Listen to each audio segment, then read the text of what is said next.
प्राचीन इतिहास और मध्यकालीन इतिहास के पूरे जितने अभी तक 10 पाठ पढ़े हैं उस सारे इतिहास के बारे में हम आप लोगों से पूछेंगे और सारे बच्चे बारी बारी आकर के और प्राचीन इतिहास और मध्यकालीन इतिहास के बारे में जो भी जानकारी है उसे बताएंगे। ठीक है ना, शुरू करें?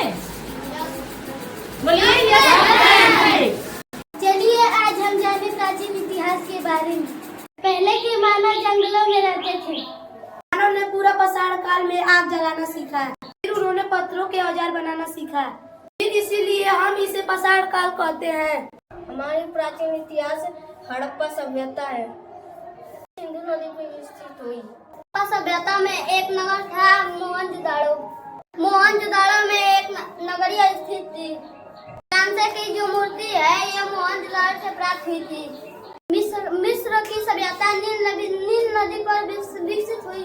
यह मिस्र का पिरामिड है। 6वीं शताब्दी ईसा पूर्व में गौतम बुद्ध और महावीर का जन्म हुआ था। बौद्ध धर्म के संस्थापक गौतम बुद्ध थे। जैन धर्म के संस्थापक महावीर जी हैं। वैदिक काल में 16 जनपद थे। महाजनपद थे। सबसे बड़ा साम्राज्य मगध साम्राज्य था। बौद्ध पुस्तक अमृता निकाय में 16 महाजनपदों का उल्लेख मिलता है। 6वीं शताब्दी में ईसा पूर्व में 3 वंश थे, हर्यक वंश, सुनाग वंश, नंद वंश। सबसे आखिरी शासक घनानंद। नंद वंश का आखिरी शासक था घनानंद। घनानंद को मारकर मौर्य वंश की नींव रखी। चंद्रगुप्त कौन? चंद्रगुप्त मौर्य। चंद्रगुप्त का बेटे का नाम बिंदुसार था। बिंदुसार का बेटे का नाम था अशोक। अशोक ने कलिंग का युद्ध किया और जीत गया और बौद्ध धर्म अपना लिया। सांची का स्तूप सम्राट अशोक ने बनवाया था। मौर्य वंश के बाद शुंग वंश, उसके बाद कर्ण वंश आया, उसके बाद सातवाहन वंश आया था। कुछ विदेशी आए और मिनांडर शक अपलव। सबसे पहले सोने का सिक्का मिनांडर ने बनवाया। उसका नाम कनिष्क था। कनिष्क ने शुद्ध सोने के सिक्के चलवाए। बाद गुप्त वंश की शुरुआत हुई। वंश के प्रथम शासक श्री गुप्त थे। गुप्त वंश का पहला शक्तिशाली राजा था चंद्रगुप्त। चंद्रगुप्त प्रथम, उसके बाद समुद्रगुप्त था। चंद्रगुप्त द्वितीय ने विक्रमादित्य की उपाधि ली थी। गुप्त वंश ने ही अजंता एलोरा की गुफाएं बनी थी जो महाराष्ट्र के औरंगाबाद में है। इसके बाद पुण्यभूति वंश की शुरुआत होती है। पुण्यभूति वंश का शासक हर्षवर्धन था। इसकी राजधानी कोल्हापुर स्थापित थी। वेदशांग हर्षवर्धन के समय में आया था। नालंदा विश्वविद्यालय हर्ष के समय में था। मध्यकालीन इतिहास के बारे में। इस्लाम धर्म के संस्थापक हजरत मोहम्मद साहब थे। इनका जन्म 570 ईस्वी में मक्का मदीना में हुआ था। इस तरह भारत में इस्लाम धर्म आने लगा। सबसे पहले उमर खलीफा ने आक्रमण किया लेकिन जीता नहीं। फिर उसके बाद मोहम्मद बिन कासी आया और राजदाई को हरा दिया। 712 ईस्वी में यह जीत हुई थी।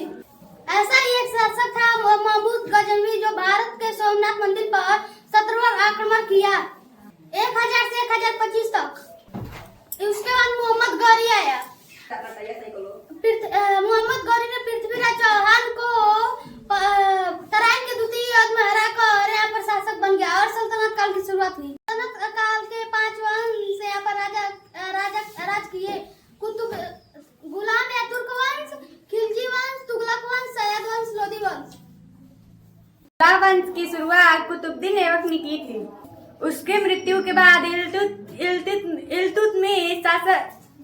इल्तुतमिश शासक बना। उसके बाद उसकी बेटी रजिया सुल्तान शासक बनी। तुर्क वंश का आखिरी शासक बलबन था। उसके समय मंगलों का समय आक्रमण हुआ। इसके बाद खिलजी वंश की शुरुआत होती है जिसके संस्थापक जलालुद्दीन खिलजी थे। उसके बाद अलाउद्दीन खिलजी शासक बना। सार्वजनिक वितरण प्रणाली अलाउद्दीन खिलजी ने शुरू कराया। राजा का निर्माण अलाउद्दीन खिलजी ने करवाया था। इसके बाद तुगलक वंश का शुरुआत हुई। मोहम्मद बिन तुगलक ने अपनी दूसरी राजधानी दौलताबाद और देवगिरी को बनाया। उसने सांकेतिक मुद्रा भी चलाई। तुगलक वंश के समय में तैमूर लंका आक्रमण हुआ था। तैमूर ने अपना एक उत्तराधिकारी भारत पर भेज दिया, वहाँ के शासक बना दिया और उसके संस्थापक खिजर खान थे।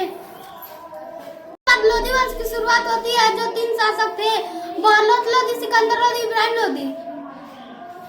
दास गुरु नानक देव, चैतन्य महाप्रभु और मीराबाई कवि थे। कुतुबुद्दीन ऐबक ने कुतुब मीनार और 2.5 दिन का झोपड़ा बनवाया था। अलाउद्दीन खिलजी ने अलाई दरवाजा बनवाया। ख्वाजा मोइनुद्दीन चिश्ती की का दरगाह अजमेर में इसी